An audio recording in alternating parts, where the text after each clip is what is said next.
Qual é o sentimento então daqui de Washington? Bom, Casa Branca ao fundo aqui e eu queria passar um pouco do que a gente está vivendo nesse local. Não é a primeira eleição que eu venho acompanhar da parte política, sempre tentando trazer o máximo das consequências econômicas em volta disso. E depois de estar em Cuba, Venezuela, Argentina, El Salvador, aqui tem a sua devida importância. Claro, nós estamos falando aqui do principal país e o país que determina muitas vezes as consequências em outros locais, como no Brasil. Ele pode muito bem favorecer ou desfavorecer uma consequência, acelerar ou desacelerar o que pode vir a acontecer na economia brasileira. Eu já gravei alguns vídeos explicando o ponto de vista econômico de cada um dos candidatos e, claro, eu vejo como tanto o Trump como a Kamala Harris, ambos com programas que podem e devem acelerar a inflação. Já expliquei várias vezes em outros vídeos, também disponíveis aqui nesse canal, que todas as medidas econômicas passam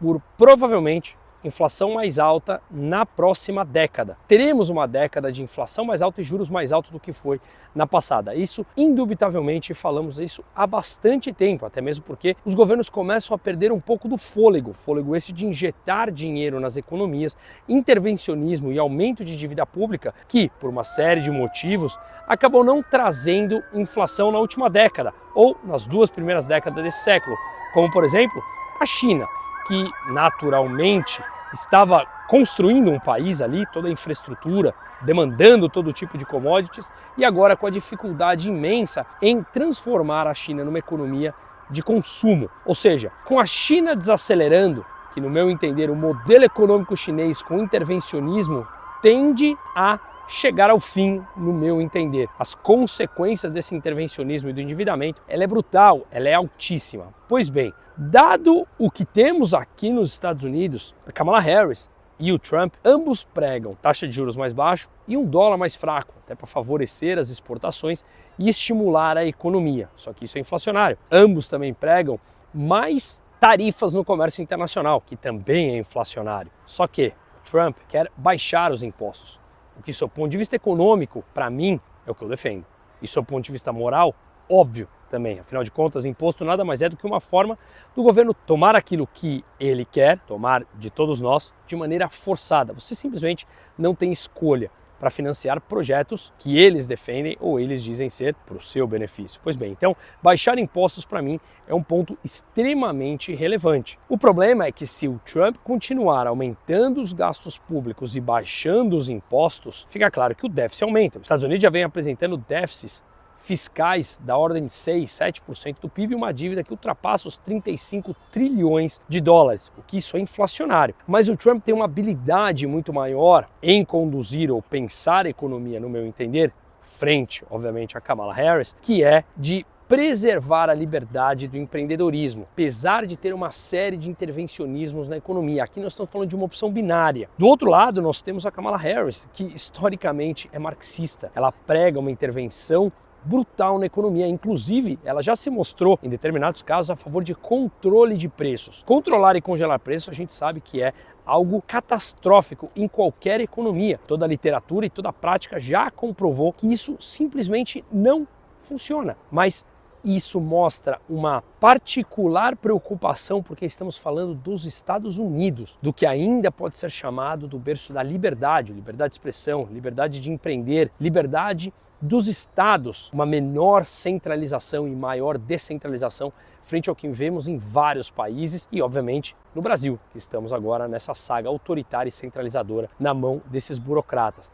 Interessante, ali ao fundo falei com um chinês que vende ali aquele caminhãozinho de souvenirs e eu falei, o que você está vendendo mais aí, camiseta do Trump ou da Kamala? E ele falou, pouco me importa quem ganha, eu preciso fazer o meu dinheiro, dá na mesma, eu só quero vender a camiseta. E ele estava vendendo dos dois aqui.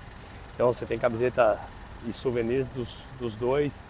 Interessante, ele falou, pouco me importa, eu só preciso fazer o meu. E é um pouco disso, né?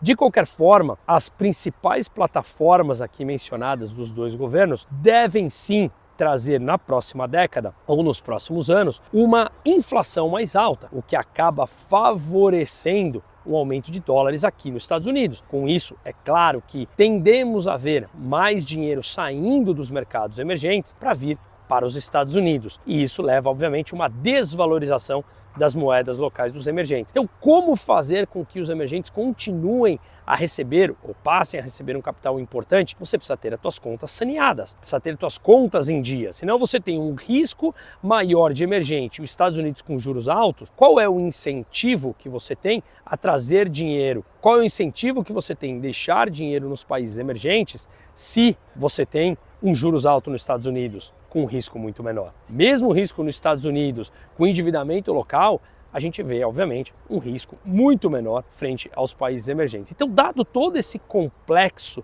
sistema que estamos vivendo, mais ainda a parte geopolítica, ou seja, tudo que a gente vê em várias guerras ao redor do mundo, é claro que o Trump se mostra muito mais firme e muito mais forte em lidar com ditadores, como nós vemos do outro lado do mundo. Estamos falando de China, estamos falando de Putin, estamos falando da guerra da Rússia com a Ucrânia, da guerra no Oriente Médio.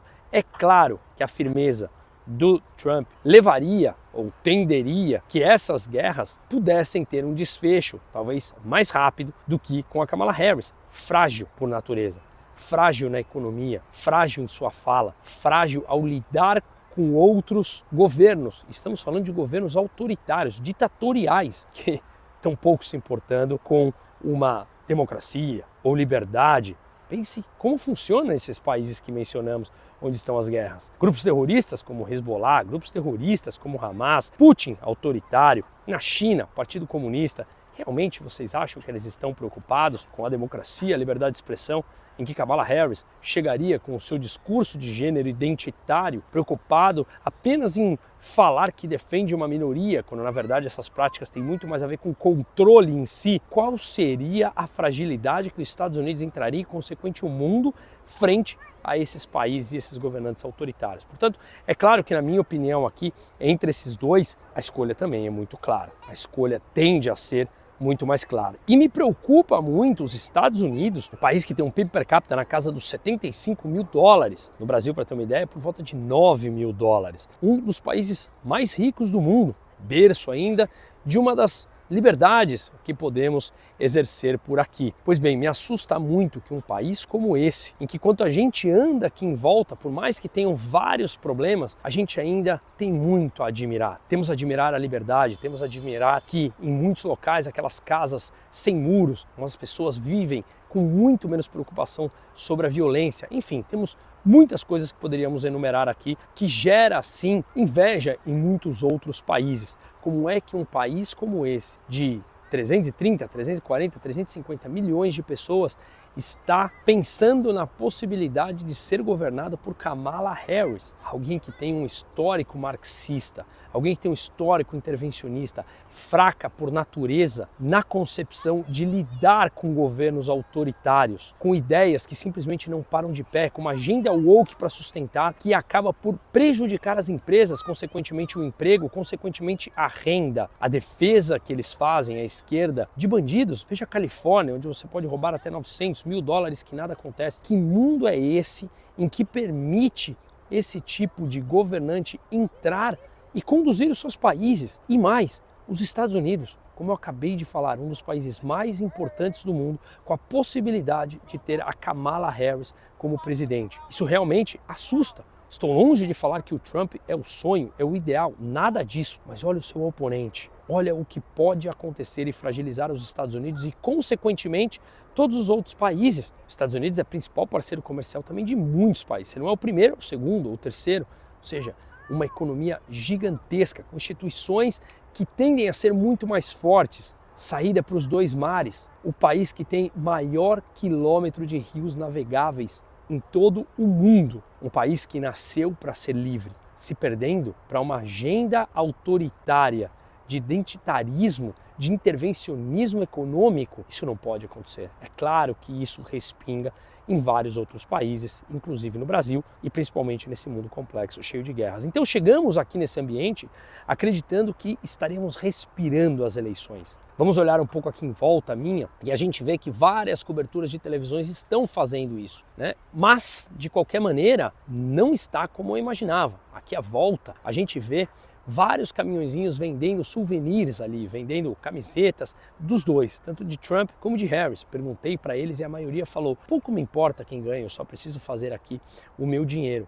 E sim, faz sentido, eles estão preocupados com o amanhã deles, mas também cada governo, no médio e longo prazo, deixa suas marcas que podem ser melhores ou piores para esses que estão vendendo aqui. Muitas vezes eles não conhecem o perverso ciclo econômico através do intervencionismo, que dificulta muito mais a vida desses empreendedores livres. Mas eu esperava que o ar fosse respirado muito mais por eleições. Eu fiz agora o Jornal da Oeste, daqui mesmo, e estava falando com uma deputada do Brasil, que ela está aqui em Washington, e ela falou que teve essa mesma percepção, mas que muitos falaram que estados que são de maioria democratas não têm tamanha identificação com sair às ruas defendendo os seus candidatos, que são, digamos, mais contidos sob o ponto de vista de fazer as suas manifestações aqui em dias das eleições. Vamos ver, porque realmente o que eu vi foi um dia normal, como se muitos estivessem visitando a Casa Branca apenas e não esperando, com expectativas do que pode acontecer. Estamos falando de um momento completamente importante para o mundo e isso realmente me surpreendeu. Eu estou hospedado em Baltimore, que é no estado de Maryland, a 30, 40 minutos daqui, e amanhã estaremos também na Pensilvânia e em Nova York, na quarta e na quinta-feira. Na sexta, voltaremos aqui para Washington para fazer a visita no Capitólio e provavelmente já teremos o resultado dessas eleições. Mas eu esperava realmente chegar num ambiente onde estivesse sendo respirado mais isso. Alguns me disseram que há uma descrença frente à política, outros disseram que é simplesmente uma maneira deles se expressarem, ou seja, ficarem mais contidos, não sei. Mas a verdade é que me impressionou, não é o assunto que eu mais ouvi nas mesas aqui enquanto estamos sentados num restaurante, mas eu acho que há alguns sinais importantes que podem nos dar determinadas esperanças, como por exemplo, nos últimos dias nós vimos o Trump cresceu nas casas de aposta, depois caiu, mas parece que há uma leve vantagem. A gente viu personalidades importantes ao longo dos últimos tempos, como Elon Musk, defendendo o republicano Donald Trump. Nós vimos também o Jeff Bezos, que além da Amazon, ele é dono do Washington Post, que soltou um editorial falando que não apoiará nenhum candidato, mas que pela primeira vez ele acha que a Kamala Harris, candidata democrata, ele não fala da Kamala Harris, mas fala dos democratas, que representam uma dificuldade, obviamente, para os próximos anos da economia americana. Então, ou seja, deixando claro que não vai apoiar nenhum dos dois oficialmente, mas deu a entender que estaria com o Trump. Então, é um ponto importante também, e isso pode fazer preço, digamos assim, ou dar uma ajuda para a campanha do próprio Donald Trump, além, obviamente, de Mark Zuckerberg, que nos últimos meses assumiu que atuou durante a pandemia, principalmente favorecendo o Partido Democrata, calando vozes opositoras e que agora ele se declara até mesmo libertário, ou seja, mais estaria alinhado ao Trump do que a Kamala Harris. Então há sinais importantes de cansaço dessa agenda woke, dessa agenda identitária como um todo e, portanto, esses sinais podem sim vir a favorecer Donald Trump. As pesquisas realmente elas estão muito voláteis. O Trump abriu uma liderança, depois a Kamala nos últimos dias cresceu, mas ainda a maioria, pelo que eu vi, indica uma leve vantagem ao Trump e isso podem ser sinais importantes. O que causa também muita estranheza é aqueles mesmos artistas intelectuais, assim como no Brasil, né, que declaram apoio a Kamala Harris justamente por defender uma agenda pró-aborto. Isso chega a ser assim patético, né? A gente fala de guerras pelo mundo, da fragilidade de Kamala Harris, de práticas e agendas de políticas econômicas completamente antiquadas, distorcidas, mas os artistas intelectuais estão apenas preocupados em tirar ou dar a liberdade da mãe tirar o bebê do seu ventre, ou seja, é algo assustador que o mundo está vivendo. Então, entre essa escolha binária e o perigo de ter Kamala Harris governando um país como os Estados Unidos, é claro que se eu morasse aqui, eu votaria, obviamente, no Trump nesse momento, mesmo não sendo as ideias da escola austríaca que eu defendo, como por exemplo o Milley, mas é claro que há um alinhamento muito mais direto ao Partido Republicano do que ao Partido Democrata. Então, esse é um pouco do sentimento que estamos vivendo aqui. Continue nos acompanhando. Obrigado por estar aqui no meu canal. Quem puder, compartilhe, comente, se inscreva no canal, se torne membro, quem puder, por favor, porque faremos um documentário de tudo que estamos vivendo aqui, de mais essa eleição. Bom, amanhã tem mais e volto com novidades. Esperemos que tudo termine bem, não apenas para a América, que continue seu caminho de liberdade de expressão, liberdade econômica, mas também para o restante do mundo. Seguimos.